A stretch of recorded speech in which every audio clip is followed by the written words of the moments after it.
tent, so people further in the back could see me. I hope it works. And we are, I must say, consider ourselves very lucky with the weather. I was dreading the last week looking at the weather forecast, but it turns out to be quite good. So very very warm welcome on, I was about to say, a cold day, but a not very cold day. So all goes well. Also on behalf of my wife, the two of us live in this wonderful house, and this is the highlight of at least our social year, getting all of you together here. A special welcome for the third time, our guest of honor, Joseph Sikela. Very much grateful for you making this record, I think, third time in a row. Today is the Dutch King's Day, and it's about two things. It's about the birthday of His Majesty King Alexander, who will turn 57 on Saturday. So we're a bit early, but I know many of you on Saturday go up to the hills or other things. So we do this at a decent time in the midweek. And of course, it's also about the independence of the Netherlands. I always have to apologize to the Spanish ambassador, Alberto.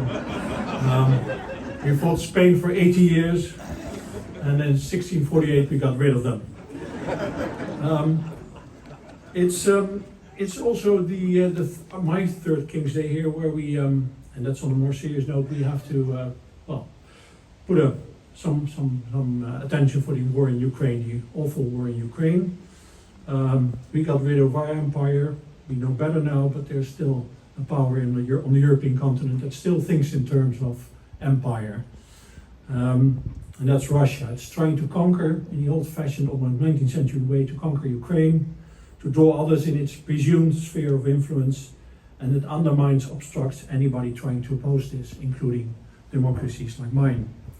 We have to stop this, for the security, the freedom and the survival of Ukraine, but also for our own security, and for the security of the entire European continent. But there are even bigger issues at stake. It's about the rule of law, the rule of international legal order.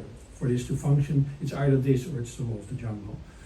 And if we allow Russia to overrun Ukraine, which is it's trying, then we will, in the long term, certainly pay an even heftier cost. So therefore, my country, with many other countries, will continue to support Ukraine, whatever it takes, as long as it takes. And we're very grateful, certainly as an ambassador in this country, that we work with partners like Czechia. We worked with Czechia from the very beginning. Well, I see somebody who played a role from the very beginning, Mr. Kopečník, great you're here. And we were also happy to be one of the launching customers, buying tanks here, buying air defense equipment, buying radars, etc. Actually, we became one of the biggest customers. Well, you as a Minister for Industry and Trade must be happy about this. Some people give a lot of work to Czech employers and employees. And we're now also one of the biggest supporters of Czechia's ammunition, very daring ammunition initiative, which I think you can't get enough honor and respect for this initiative. Great initiative and very much needed, as we all know. There's also within Czech society great initiatives like the so-called Gift for Putin, the crowdfunding campaign, and we put some materials inside for anybody who wants to do something extra on a personal note. In the way that Czechia is helping us to get the arms that Ukraine needs, we also were happy to help, and that's I guess our connection, help Czechia with its energy dependence on Russia. That's the Eemshaven terminal deal that Minister Sikela was one of the big drivers, and I think still very much appreciated for our great cooperation. Again, Minister Sikela was also one of the drivers of the Czech EU presidency, and I think it's one of the, there's a long discussion whether we should have a permanent presidency in the EU or we should have a rotating one. I think the value of the rotating presidency was underlined with the Czech presidency. I think it increased support for the EU in this country, and it also gave, I think, the Czech government wings in certain ways. I know that you every week you had a council, and it was doing what needed to be done. But it also increased EU knowledge, it increased EU engagement, and for us as one of the, I would say the older member states, it gave us also a partner which was more and more engaged. So, and we can tell that. I mean, last week we had our Minister for Defense here in Prague. Yesterday, I must say, we were in the middle of the preparation for this, and then our Minister for Foreign Affairs decided to come over. So anyway, you know, we're all loyal civil servants, so yeah, they determine the travel schedule. We make them happy. But it's not just, you know, politics. It's also about trade ties. Well, when you came in, you saw all the Dutch companies who do business here in Czechia. Some of them are well, they're still Dutch, but they're also very much Czech. And I know they like doing business, and they do good stuff here. I'll talk about it a little bit later. Dutch architects are very much in demand in Czechia. I should always also mention the Dutch studies. It is quite amazing. There are 3 different universities where you can study Dutch, which also means that a lot of Dutch literature is being translated, which is as a, you know, somebody who likes to read, that's a big bonus, because the books I like, I can always recommend them to my Czech friends because they are being translated. And last but not least, around the corner you'll find a set of bikes. You know, we're the biking country. Last year we managed to lobby 48 other embassies in the city, or 47 embassies, to join us for the what was called the Prague Diplomatic Cycling Coalition, to stimulate biking in Czechia. I know there is one, not an ambassador, but a chargé who came by bike. That's our Ukrainian friend, who told me, because we encourage people to come either by public transportation or by bike. So big compliments for our Ukrainian colleague. But if you want to try them, there are electric bikes around the corner, cargo bikes, so you can have a spin. And if you really like it, they will let you out of the gate and you can, you know, go around the neighborhood. All of these, either drinks, tents, what have you, is not possible without my embassy team, and they're behind me. Majordomus Michal, who prepared everything you'll be eating, and of course the colleagues who did everything, making this day possible. So thank you very much to them. But also thank you very much to our sponsors. Well, I mentioned them. We try to do good. We try to do good with Ukraine, but we also try to do good with the theme of sustainability. We try to make this event 100% sustainable. We failed because of, well, just to mention one thing, the traditional dish of Dutch herring. You can't have vegetarian herring, so that's where we went wrong. And I must confess in other regards, we also were not fully successful, but there is some. And Michal made sure of that, and thanks to Albert, who sometimes have surplus food, not, you know, spoiled food, but surplus food. So it's fun. And Michal turned that into proper food. About our other sponsors. Don't go scared. And otherwise, there's the Dutch bitterballen.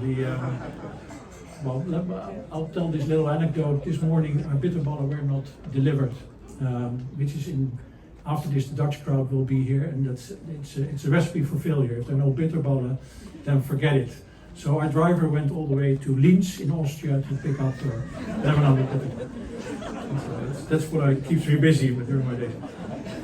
About our sponsors, you've seen Philips, the leader in personal care and healthcare system. Many thanks for their sponsoring. CTP, the leader in innovative business parks. It's a Czech company with Dutch roots. And the leading insurance company, Orange, like us. The Netherlands Czech Chamber of Commerce, our downstairs neighbors at the embassy, Traders in Nature, and our partners in assisting the Dutch business community. And very special, we have a winery, Purcari Chateau. Our Moldova colleague is here as well. They have an excellent red wine. You should certainly try it. But the great thing is it's called Freedom Blend. And the all's well there.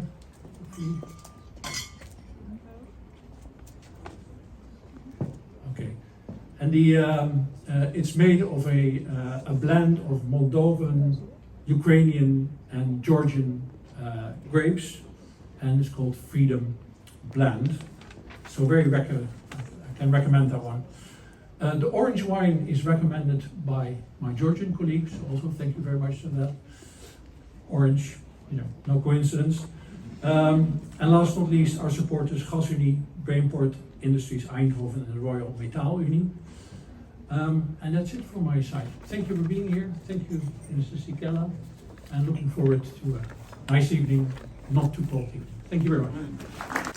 Your Excellency, Ambassador Diedan, dear Madame Huizinga, Excellencies, ladies and gentlemen, dear friends, before I will become official, let me allow to a few unofficial remarks.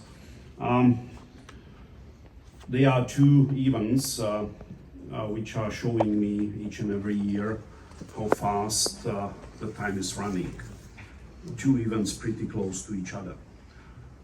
This is the birthday of my daughter, every year on the 20th of April, and the King's Day. And it is unbelievable for me that this is already a third time in a row. So if you would ask me what I like more, if cinema or King's Day, I have to respond definitely King's Day, because this is something I visiting much more often.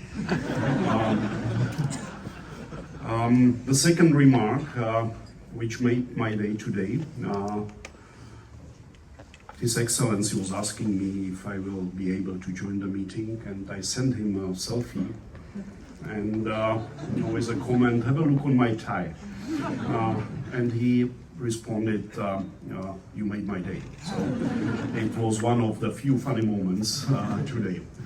Well, and now allow me a few official remarks. Once again, it's really a true honor to meet with you here today and emphasize the importance of our friendship. As I already said, my tie is the reflection of my personal perspective.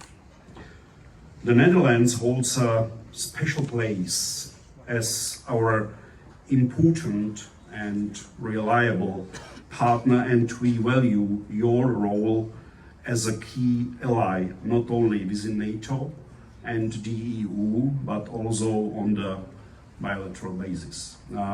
First and foremost, I must express my heartfelt gratitude for your cooperation during the recent energy crisis. Together, we have found ourselves in the eye of the storm, and I am convinced that our cooperation played a big role in the fact that we managed to weather it. The main and more prominent example of our cooperation was already mentioned, is the LNG terminal project in Eemshaven. This source has helped crucial in diversification of our gas supply, and it helped us to get rid of our complete dependency on Russian gas.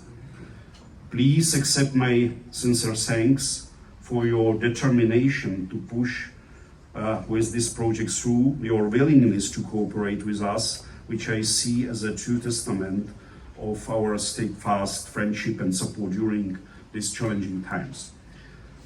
Additionally, I want to express our profound gratitude for your support for Ukraine.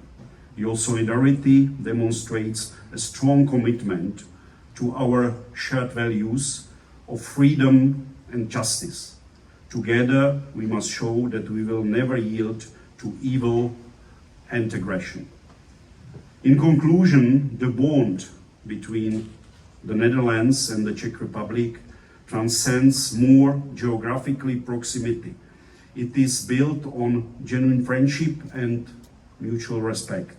Together, we stand united in facing the challenges of today and shaping a brighter future for generations to come. Thank you very much to have me here, and let us celebrate together and have a nice evening. Thank you very much.